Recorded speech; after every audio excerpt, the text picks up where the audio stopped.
Olá, boa noite. Agora são 6 da tarde e você saberá a partir de agora tudo o que acontece nesse sabadão no Brasil e no mundo. E a gente começa, claro, falando de eleições.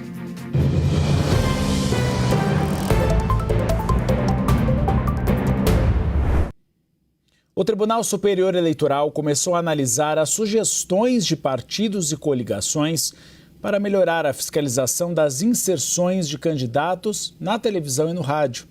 Quem chega conosco ao vivo é a nossa repórter Luciana Amaral. Luciana, detalha pra gente o que foi sugerido até agora. É uma tentativa de que não haja crimes nos palanques eletrônicos? É isso, Uribe. Muito boa tarde a você e a todos que estão aqui na nossa companhia nesta tarde de sábado na CNN Brasil.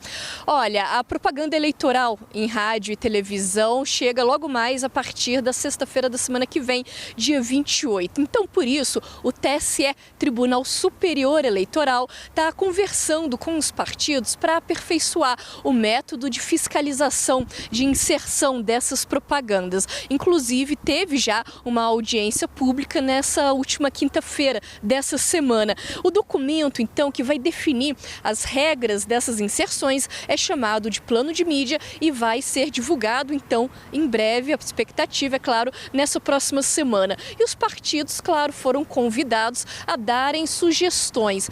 Por enquanto, pelo que a gente apurou, o PL, Partido Liberal, partido do atual candidato à presidência Flávio Bolsonaro, foi, então, a sigla que mais já se manifestou em caso assim de sugestões para essa fiscalização. Apresentou uma série de sugestões de mudanças. E essa participação mais ativa do PL ocorre depois de uma polêmica durante a campanha presidencial de 2022, quando o candidato do partido era o pai de Flávio, o então presidente Jair Bolsonaro. A campanha reclamou que o Jair Bolsonaro teria tido 154 mil inserções a menos do que o então adversário, o atual presidente Lula. O PL não conseguiu comprovar a denúncia, uma série de fragilidades foi identificada nas alegações e a ação apresentada acabou sendo rejeitada. Mas agora, então, o partido quer reforçar os mecanismos de controle. Então, uma das propostas é que o grupo de mídia responsável pela geração de material mantenha registros eletrônicos dos downloads dos arquivos das propagandas, por exemplo. A ideia é identificar quais emissoras eventualmente deixaram de baixar conteúdos que deveriam ter sido veiculados. O PL também sugere que as emissoras responsáveis pela geração das propagandas e as retransmissoras mantenham comprovantes da exibição, então, dos conteúdos. Tudo isso vai ser compilado e analisado pela equipe técnica do TSE, que pode ou não, então, acatar essas sugestões dos partidos para o início da propaganda eleitoral na rádio e na televisão. Uribe, volto contigo. Lembrando que a propaganda eleitoral começa na semana que vem. Obrigado, Luciana. Vamos ver a agenda dos candidatos? O presidente Lula, candidato à reeleição pelo PT, cumpriu a agenda hoje no Rio de Janeiro e disse que o Brasil não tem preferência entre Estados Unidos e China nas parcerias de exploração dos metais críticos e terras raras. Lula também afirmou que a inteligência artificial, a IA, terá um papel importante na disputa eleitoral. O Kleber Rodrigues acompanhou tudo e traz um resumo. O presidente da República e candidato à reeleição, Luiz Inácio Lula da Silva, cumpriu a agenda aqui no estádio Moça Bonita, em Bangu, na zona oeste do Rio. Durante o discurso, Lula citou o conflito internacional por minerais críticos e terras raras. Ele defendeu parcerias com diferentes países, mas disse que o Brasil precisa manter o controle sobre suas próprias riquezas. O Brasil é o segundo ou o primeiro país do mundo em reservas de minerais críticos e terras raras. Essa briga dos Estados Unidos com a China é porque a China é o país que melhor conseguiu desenvolver a exploração, a fabricação e a produção das coisas. Agora, o que eu estou dizendo ao mundo? Eu não tenho preferência entre China, Estados Unidos, Rússia, França e Inglaterra. Eu tenho preferência entre todos eles. Eu sou brasileiro e eu quero as coisas do nosso país. Um outro tema abordado por Lula foi a inteligência artificial. Ele disse que Estados Unidos e China concentram a maior parte da tecnologia e afirmou que a IA terá um papel importante nessa disputa eleitoral. Lula também criticou o uso da inteligência artificial para manipular imagens e disse que a campanha eleitoral terá muito conteúdo produzido com a tecnologia. O candidato pelo PT também citou outros temas, como segurança pública. Afirmou, por exemplo, que pretende criar o Ministério da Segurança e criticou a atuação de organizações criminosas no estado do Rio de Janeiro. Disse que as ruas são do povo e que lugar de bandido é preso. Essa foi a estreia petista aqui no estado do Rio de Janeiro durante esta campanha. No palanque participaram nomes como aliados de Lula, como, por exemplo, Benedita da Silva e Pedro Paulo, que são os candidatos do palanque do PT aqui no estado ao Senado, assim como Eduardo Paes, candidato ao Palácio Guanabara. A CNN apurou junto a interlocutores que o estado do Rio de Janeiro é uma das principais apostas do PT para ampliar a margem de votos aqui no estado em relação ao 2022. Também apuramos que a campanha estuda pelo menos outras 2 agendas aqui no estado do Rio de Janeiro. Uma com o tema voltado para a segurança pública e um outro para o público evangélico.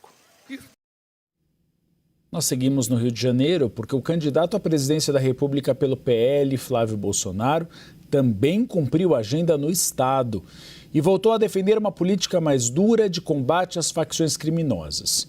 Um dia depois de dizer que o país está em guerra contra o crime organizado, o primogênito de Jair Bolsonaro defendeu a redução da maioridade penal em casos de estupro. A Rafaela Cascardo acompanhou a agenda e traz um resumo. Flávio Bolsonaro participou do lançamento da campanha de Douglas Ruas ao governo do estado. O evento aconteceu aqui no Maracanãzinho, na zona norte do Rio, mesmo ginásio que recebeu em 2022 a convenção que oficializou a campanha de Jair Bolsonaro à reeleição. Ao longo de seu discurso, Flávio Bolsonaro defendeu a castração química para abusadores, disse que vai garantir Bolsa Família para quem precisa, mas que essa deve ser a primeira medida do estado e não a última. Ele ainda prometeu o programa Minha Primeira Empresa para ajudar empreendedores a abrirem negócios. Daqui, Flávio Bolsonaro seguiu direto para o interior de São Paulo, onde na noite deste sábado participa da festa do Peão de Barretos, com a tentativa aí de mostrar força de sua campanha junto ao agronegócio. Jair Bolsonaro também já fez campanha na festa. A expectativa é de que Flávio esteja acompanhado do governador de São Paulo, Tarcísio de Freitas, do prefeito da capital paulista, Ricardo Nunes, e dos candidatos ao Senado, Guilherme Derrite e André do Prado. E também é esperada a presença do deputado federal por Minas Gerais, Nicolas Ferreira. Agora, com Flávio Bolsonaro e Douglas Ruas vai ser completamente diferente. Com Bolsonaro e Ruas, a gente vai classificar PCC, Comando Vermelho e Milícia como grupos terroristas.